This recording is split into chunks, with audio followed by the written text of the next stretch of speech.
Welcome again to another segment of the Grassy Knoll. We're recording this on October 14th for later play. Our guest today is Sandra Uttley. She's written the book Dunblane, Unburied. And probably not many of you know what happened there, and those who you might have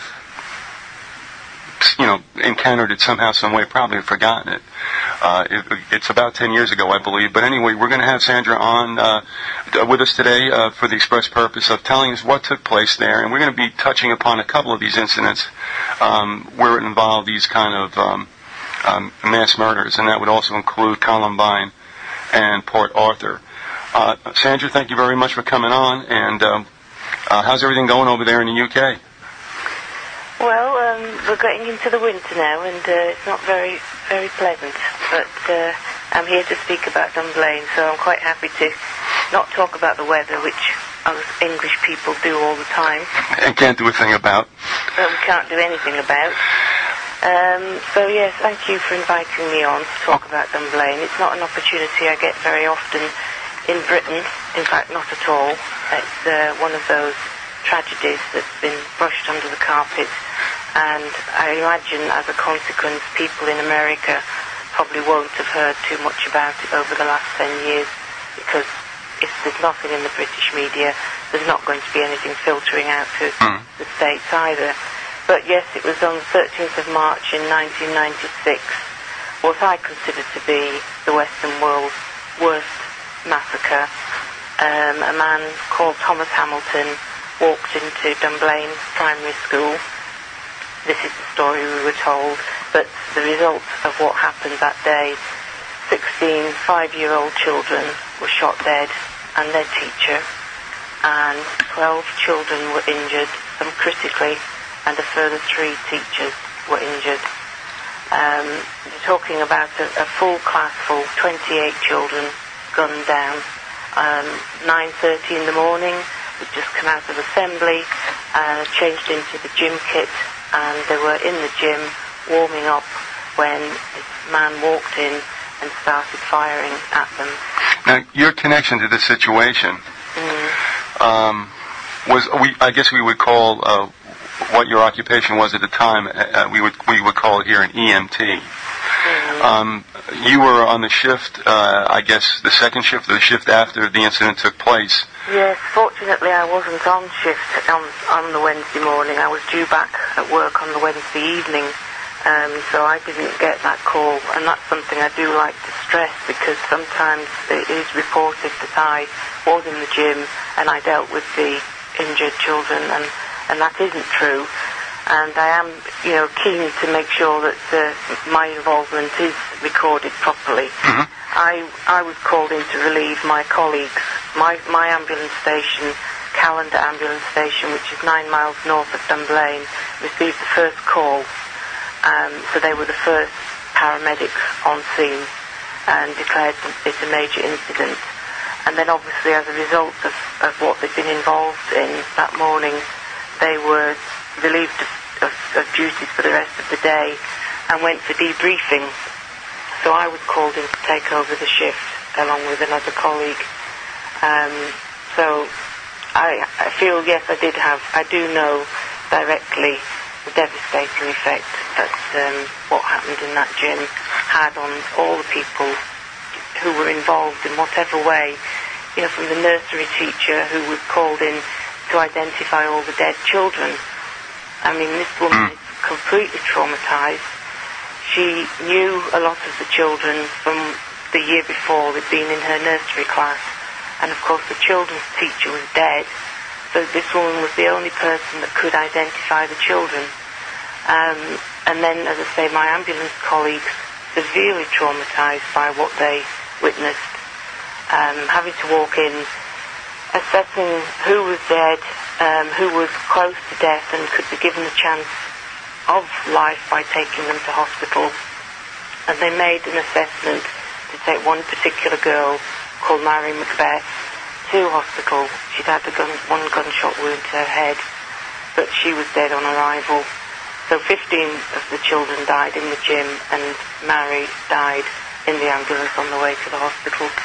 And then their duties continued. They had to go back and ferry the injured children to the hospital, and that went on, of course, for a good few hours, because you're talking about such a huge number of, critically injured children, and some of them had to be airlifted to Glasgow Hospital because the hospital in Stirling just wasn't equipped for dealing with this sort of injury.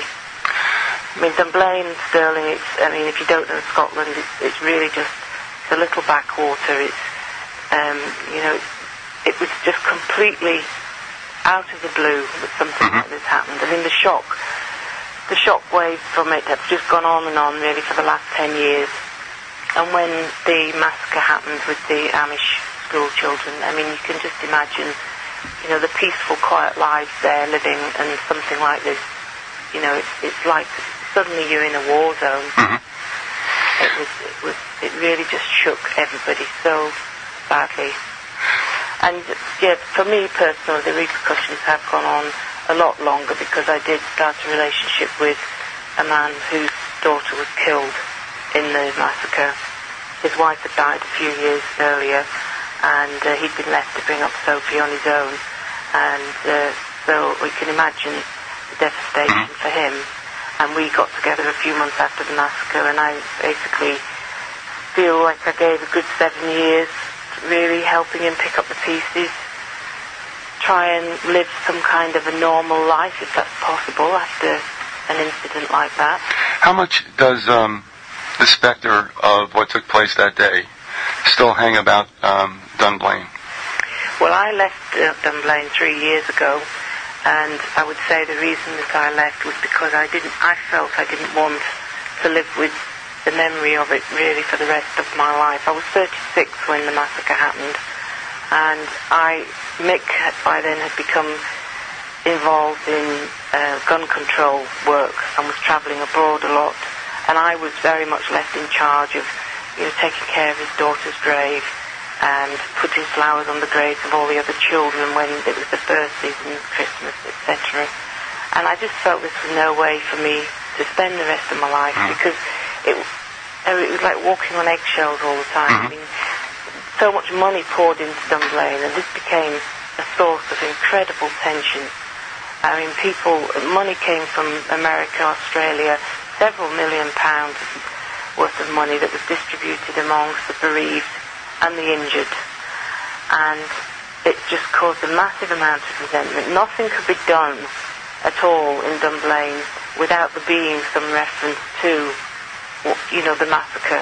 So you couldn't. I don't feel it was possible to ever try and resume a normal life living somewhere like that.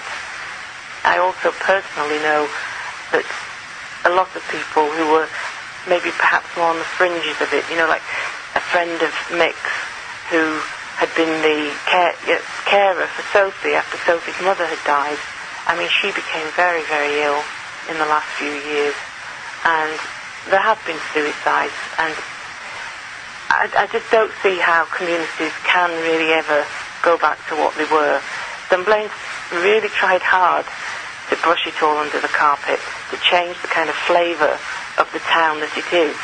I mean, loads of big housing estates have been built on the outskirts of Dunblane. It's commuterville for the big cities like Edinburgh and Glasgow. And so there is this attempt to brush it away. But I just don't think you can do that with that kind of trauma. So it's a growing community, and perhaps the thought is that in enlarging in it and increasing the population and kind of, I guess maybe more suburbanizing it, that maybe they can put somewhat of a facade over everything. Yeah, I mean, a lot of people felt that Dunblane needed new blood. And in a sense, I was old blood because I'd been there when it happened.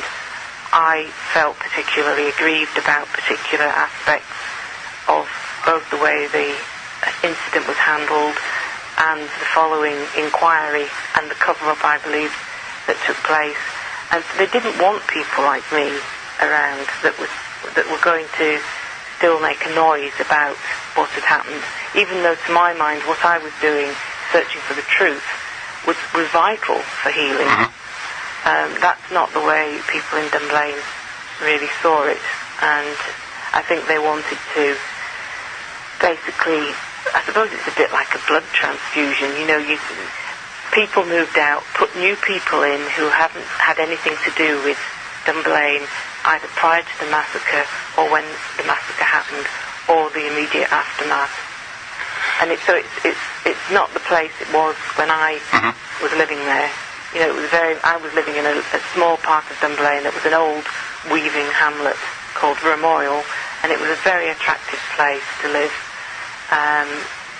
But now it is really just like a sort of dormitory town. I don't know if that's a term you would use in the States, but as I say, just massive sort of buildings went on and attracted obviously quite a wealthy group of people.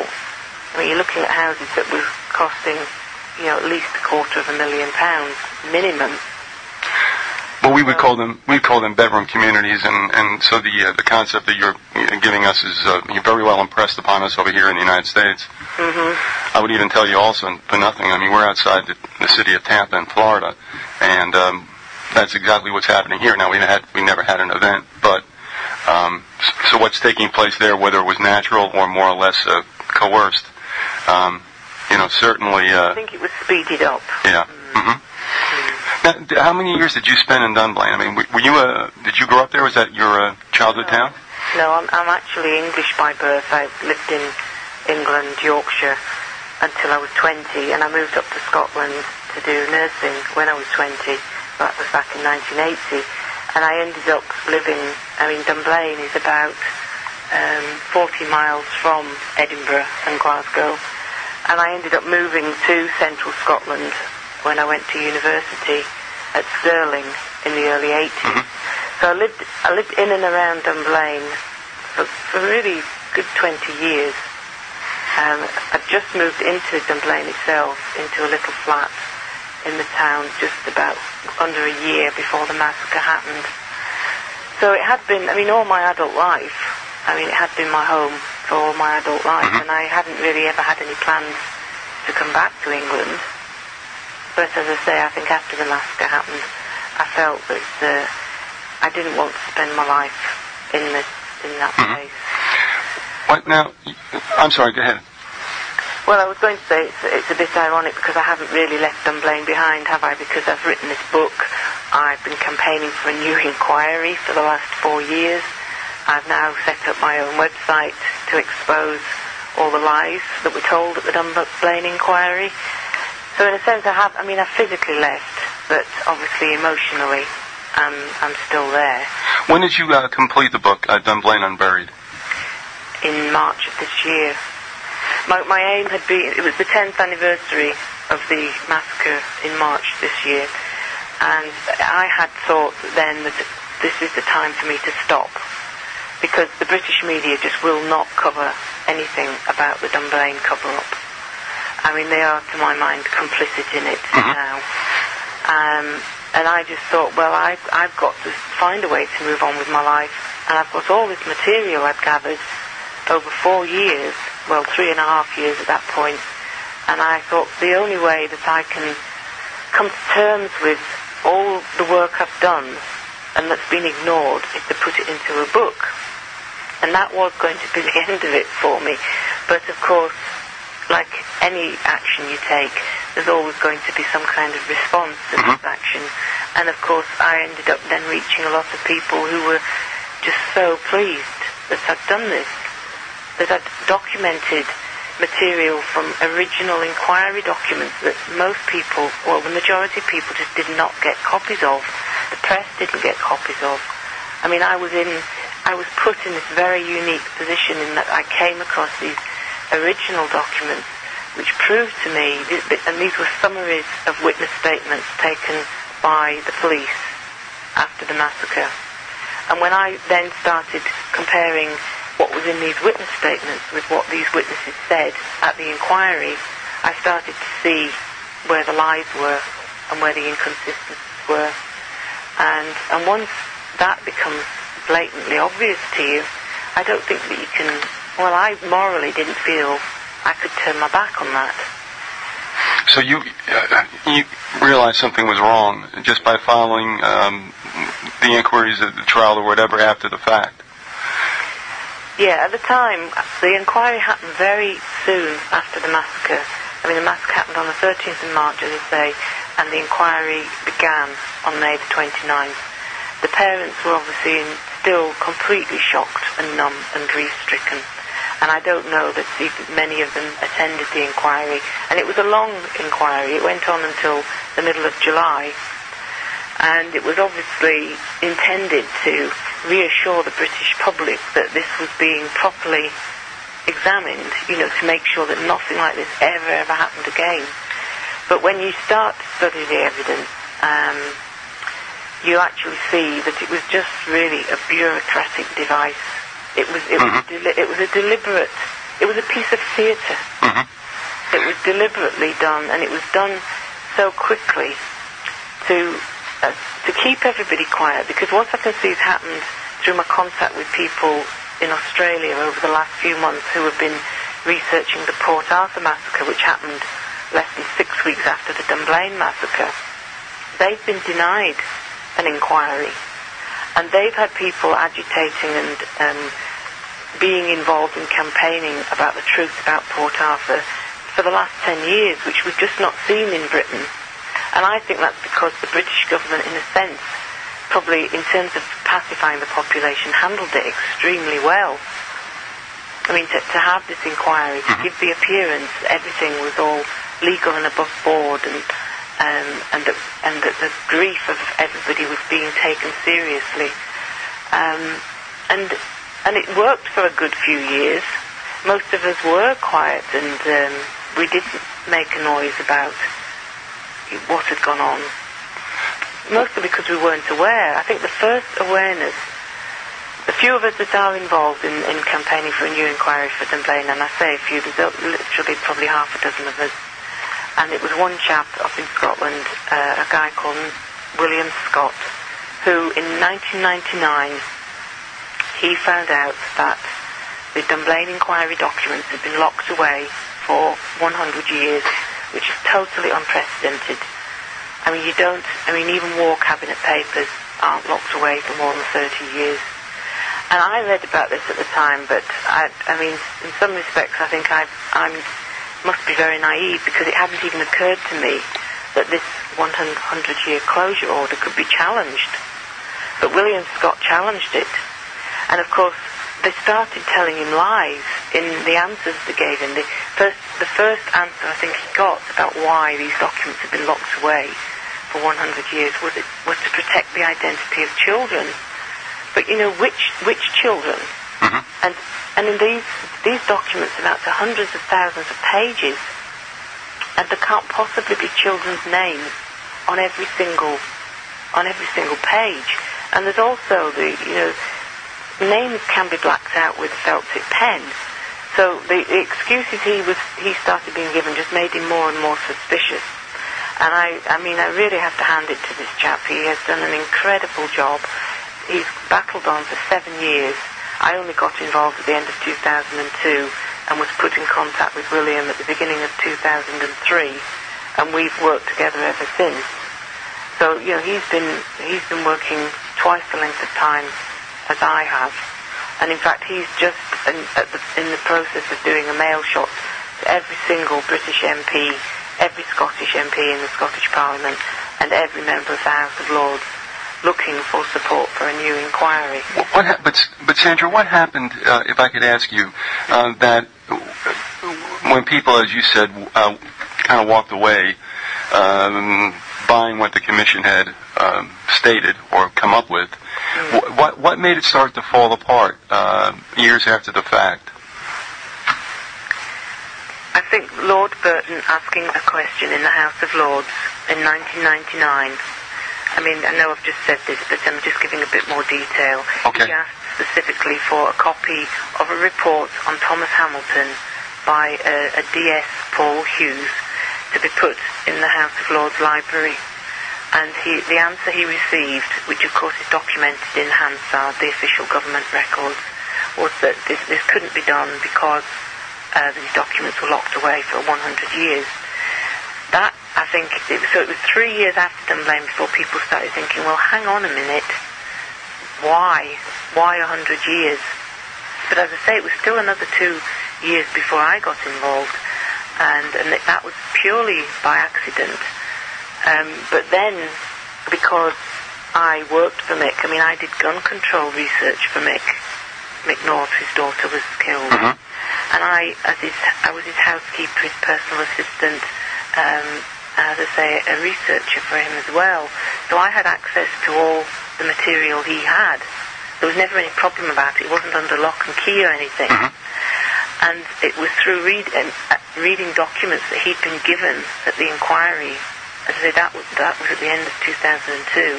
And I don't actually think he, at that point, had ever read them. Because, as I say, the inquiry started so soon after the massacre happened, I think he put them in a box and forgot about them. And he's perhaps one of the few of the bereaved parents that even has copies of the original documents. Because, you know, he's a scientist, he collects things, you know, he collates information.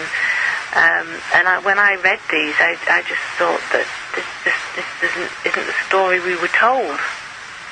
I mean, the biggest example that jumped out at me very quickly was that the CCTV evidence showed Thomas Hamilton leaving Stirling, where he lived, which was only about 5 miles from Dunblane.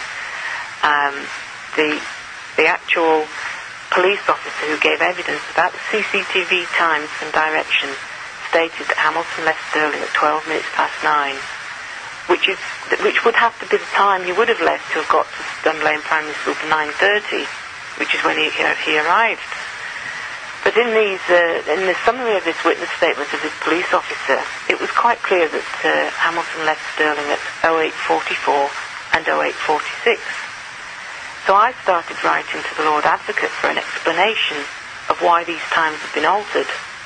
And this was prior to the Freedom of Information Act coming in, which basically meant that the Lord Advocate could take his time about answering questions. There's time limits now.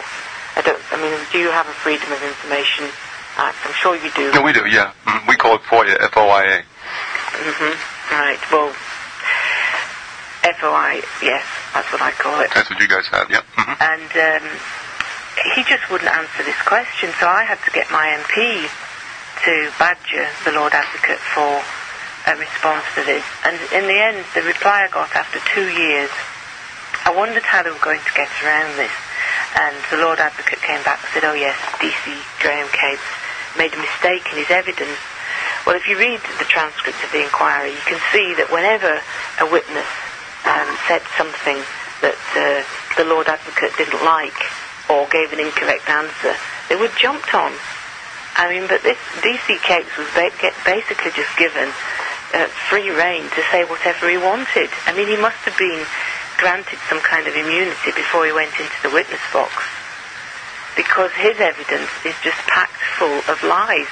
And this is the most important, to my mind. If this had been an ordinary crime, for want of a better expression, with a the potential murderer apprehended, CCTV evidence would be the most vital evidence that would be used in court. But they've just made a mockery of the whole justice system in this inquiry. And what was inconvenient, because it's extremely inconvenient for them that Hamilton set off 45 minutes before he arrived at Dunblane Primary School, because it clearly indicates he went somewhere first, or he met with somebody. When you say you had CCTV evidence, is there a video of him? It was captured on video. I'd say I have the police witness statement, and I haven't obviously got a copy of the CCTV, but the police have, because the camera numbers are recorded in this statement. The camera numbers and the times and the direction. They're at a particular roundabout in Stirling where his van was sighted leaving Stirling. But why was there video going on? I mean, is this part of the total? We have CCTV cameras everywhere. We're basically being watched. Okay, now it's making sense. All right, so you're under almost complete video surveillance over there, huh? Yes. Yeah. Yes. I mean, I have inquired about whether there was any other CCTV sightings of Hamilton once he'd left Stirling, and before arriving at Dunblane. But there wouldn't have been, because he would have just. I mean, it's not a big city. There wouldn't have probably been anywhere else that there would have been cameras. And that said, he quite clearly didn't take a direct route. And so by then, I suppose once the Crown Office realised that I'd got access to information I was never meant to get. Mm-hmm. And you have to remember, this was in a document that had been locked away for 100 years. I was never meant to know this. Right. The bereaved parents were told if they raised any concerns following the inquiry, well, you had these documents at the time, they were told. If you didn't raise any issues back then, you're not in a position to raise any issues now. So that left me as an ordinary individual to raise this. But then, of course, they say, well, you're not directly affected. So they've got a cop-out everywhere. Right. Mm-hmm. But these are documents, as I say, that were locked away for 100 years. Now, if nobody had questioned that, and these documents had stayed locked away for 100 years, somebody like me probably would have gone and examined them, 100 years from now. But what would they be able to do? Because all the witnesses would be dead. Well, that's the idea. The truth would have been lost to history completely. Well, that's the idea, isn't it? Well, that is exactly the idea. That was their plan. Even when we had the situation, and of course we've had two famous commissions. One is the Warren Commission that supposedly investigated the Kennedy assassination, and then of course of late we've had the 9/11 Commission. But we all realize that all commissions do is go ahead and tell people what the government wants them to believe. Nothing really is done, and I'm assuming that's more or less what happened with the Dunblane inquiry. Is that correct? Well, that's what is very apparent now, yes. I mean, I think there are people that feel the same way about the Piper Alpha inquiry, and that was the same Judge Lord Cullen who oversaw that inquiry. That was an oil rig disaster, and that was off the coast of Scotland. Mm-hmm. And also the Lockerbie case. Oh, yeah. I mean, I think we're sort of off the mark in Britain. I mean, from things I read on the internet, I mean, the fact that in America you've so quickly taken on board that perhaps you weren't told the truth about 9/11. We haven't been so quick off the mark with big tragedies in Britain. As I say, when I'm talking with some of the people in Australia about their research about Port Arthur, I mean, they're years ahead of me. They've been doing this ever since, the massacre happened. Mm-hmm. British people were completely, with the stiff upper lip and everything, and we have to get over it and move on. And that's on my end. Don't worry about it. Sorry? No, what you're hearing, that interruption, is on my end, Sandra. Well, you're probably hearing a lot of interruption at this end as well, because my dog's woken up. Well, I'll tell you what. And he's running up and down the stairs. Well, here's what we'll do. We're at the bottom of the hour, so we'll take a break, and you can deal with Fido, and we'll pick this up on the other side. Would that be okay? That's fine, yes. Okay. Okay. All right, we're back at the Grassy Knoll. We have with us today Sandra Uttley. She's written a book entitled Dunblane, Unburied. And we'll pick up more with the storyline in a second. But Sandra, as far as information about the incident, websites, the book that you have, where can people find it and purchase it? The book can be purchased through Amazon online, but I believe that they take about 4 to 6 weeks to get it out to customers. Okay. So the easiest way is to order it directly from me, actually. I can process orders. If anybody wanted to contact me by email, my email address is sandrauttley@aol.com, and the book is priced $9.99. Postage to the States, I think, is approximately £5. I'm afraid I can't do a currency translation there for you. But if anybody wanted to order a book directly from me in Britain, we can take orders with using credit card and debit card. I think it's the cheapest way to order. Okay. Also, I tell you what, even though I'll post this on the website, and they can hit your email from there, what I'm going to ask you to do just now, though, is spell out Uttley, because obviously there's a couple of ways that can be done. Uttley is spelled U-T-T-L-E-Y. Okay. As I say, it's Sandra Uttley. It's all one word with no dot in there. Nice and easy to remember. Okay. At AOL.com. But yes, if you could put that up on your... I will do that. And the website now that they can... website address, www.dunblaneunburied.co.uk. Okay. I trust you'll put that up as well for me. You know I will. Thank you. I will. Thank you. I wouldn't dare not. Getting back to the storyline, too, one of the things we've not spoken about is the profile of the shooter. His name was Thomas Hamilton, correct? Mm-hmm. Could you just give us a thumbnail, more or less, of how he was portrayed, either accurately or otherwise, by the media? Well, actually, I do think the media portrayal of him was probably pretty accurate. He was a very seedy, disgusting character, really. He was a known paedophile. He, at the time of committing the massacre, if indeed he did commit the massacre, he was 43 years old.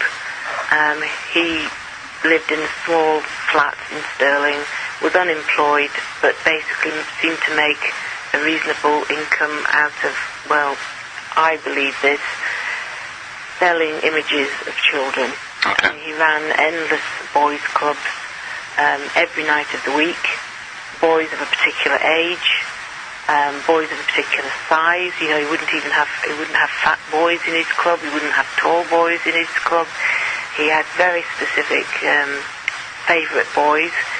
He photographed them, and there were thousands of negatives and photographs found in his house, but I actually believe that most of the really incriminating ones were seized by the police on the day, because there were definitely police in his house within about an hour of the massacre happening.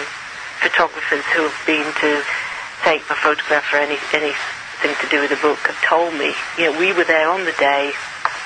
The police moved into that house very quickly. He was undoubtedly a supplier of child pornography and had a lot of connections with a lot of people.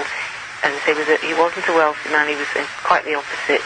He lived in a dingy little flat, and yet he had lots of male visitors, well-dressed men, arriving in large, flashy cars every day.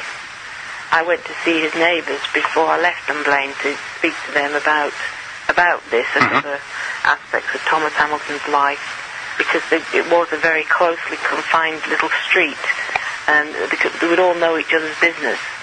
And Mrs. Ogilvy, who gave evidence at the inquiry, I mean, she told me quite categorically, Thomas Hamilton's male visitors continued coming right up until the day before the massacre, whereas every man that was called to give evidence at the inquiry, you know, as an acquaintance, as they all called themselves, an acquaintance of Thomas Hamilton, they all claimed they hadn't seen him for about 6 weeks to 2 months. But Mrs. Ogilvy told me that was just nonsense. I mean, he wasn't a loner. Lord Cullen certainly tried to portray him as a loner, and the media did. That's where I think it fits in with other gun massacres, that that's how they have to portray these men. But Thomas Hamilton they probably weren't friends as you and I might think of people as friends, but he was certainly connected to an awful lot of people, because he was supplying a service. I mean, you have to remember, he was probably most active as a supplier of child pornography in the pre-internet era, where, you know, demand was so great that he was just everybody's friend. Every paedophile in Scotland wanted to know Thomas Hamilton. And all right, so the situation with Hamilton then. Now, I just want to get back to one thing, just to clarify, that he was filmed by CCTV cameras, Well, the van he was driving was, but I don't suppose CCTV cameras would be clear enough to identify the driver. But the van, he hired a van the day before, and the van that he was driving was picked up on the CCTV camera with the registration number of the van he hired. That is all definite, and that's confirmed. And that's also, the timestamp on that was a little after 8 a.m.? Oh, it was 08:44 and 08:46. But then if you read Lord Cullen's report, which was supposed to be the definitive account of the Dunblane massacre, he ignores all the evidence about neighbours that saw Thomas Hamilton at, say, 8:40, just before he set off. And he refers to one witness, another neighbour, saying that Hamilton was scraping ice or snow off the van, at 8:15. And, he quite clearly didn't set off till 8:40, but so there's the time scales of all, they've just been blurred. Which is part, if you don't want the truth to come out, then I suppose that's what you're going to do, because most people probably didn't even buy a copy of the Cullen report and read it. It's not a particularly exciting document to read. But the official account has him leaving at somewhere, like you said, a half an hour before the incident? The official account, the police officer that gave evidence, he actually said 12 minutes past 9. All right, so now... I don't know if I'm probably not making this very clear, and I think part of the problem when I'm talking about it is if you don't know the area and you know the distance and how long it would take, it's maybe not seeming very significant, but it is hugely significant. As I say, I lived in that area for over 20 years. I know that roundabout very well, and I know as well that the van took an exit off that roundabout that went in completely the opposite direction to Dunblane, and yet the police officer was asked when Hamilton's van was seen by these cameras, did he exit on the road to Dunblane? And the officer said yes. Well, that was another lie. He actually doubled back on himself, and as if he was going up to a place called Bannockburn. Well, now, this is not insignificant in the sense of what he might have done in that time in between might have been in preparation for what was to come. Is that correct? I think he was meeting with somebody. I feel that I think he was definitely the designated driver for that day. And there was somebody else involved. All right, now, he is being, he was convicted in a sense of being the lone gunman. And this is why you said designated driver, that there was somebody else. As you now know, was there an unidentified individual that was just assumed to be Hamilton because of the way the person was dressed? Well, that's right. We have absolutely no way of being 100% sure that this man was Hamilton. He was dead, so there wasn't going to be an identity parade. The man who witnesses say they saw getting out of the van when he parked at the school, there was a local woman. She said this man had a woolly hat pulled down to his eyebrows. He had large, dark-framed glasses on, and he had a jacket zipped up right to his chin. This wasn't, showing any facial features at all. And in fact, when there were sort of drawings of the gunman in the press in the days afterwards, it was quite an anonymous image. You would never be able to identify whether it was Thomas Hamilton or anybody else. And the two teachers who were shot and injured, who of course say, Hamilton walked into the gym and he started firing at them immediately. Both of these women have admitted they never knew Hamilton. But, they wouldn't have known what he looked like. They hadn't had any dealings with him. Do you think they're... Sorry? No, could their testimony have been coerced? No, I don't think it would have been coerced. I think, they would have been deeply traumatized. They were both shot. They went off to a storeroom off the gym to hide. I think that when they were recovering in hospital and they were told the gunman was this Thomas Hamilton, they wouldn't. Why would they have any reason to doubt that? Right. Wouldn't, would they? But they didn't. No one witnessed the actual murders taking place. Is that correct? Well, there's one witness who claims that he saw Thomas Hamilton kill himself, and this was a student teacher who claims he didn't give evidence at the inquiry, though. And it's hard to really know what to make of his evidence. But no, there were no. I mean, as I said, the teacher who was the class teacher was killed. Right. Most of the children in the gym were dead. The other children that were in the gym were critically injured. There's only one child that survived that whole incident with no gunshot injury at all. A little girl called Victoria Porteous, who lay down and pretended she was dead. And she just didn't move. But she saw what was going on. And I have a copy of her parents' witness statement that was given to their lawyer. Again, that was a document that was meant to have been locked away for 100 years, and nobody was meant to read it. And this girl, Victoria, quite clearly saw what was going on. And she gave a statement to her parents, who recounted it to their solicitor, that actually makes a comment about when this man entered the gym. But somebody fired into the bottom end of the gym where Hamilton entered the gym. But so much of the statement is blanked out. So it's actually very hard to make sense of. But it's not, I mean, it's not just names that are blanked out. There's actually the real gist of what is in that statement has been removed. But they've left one word in. They should have probably taken out the word Hamilton, because when they said, oh, he fired into the bottom end of the gym where Hamilton entered the gym, that gave away so much.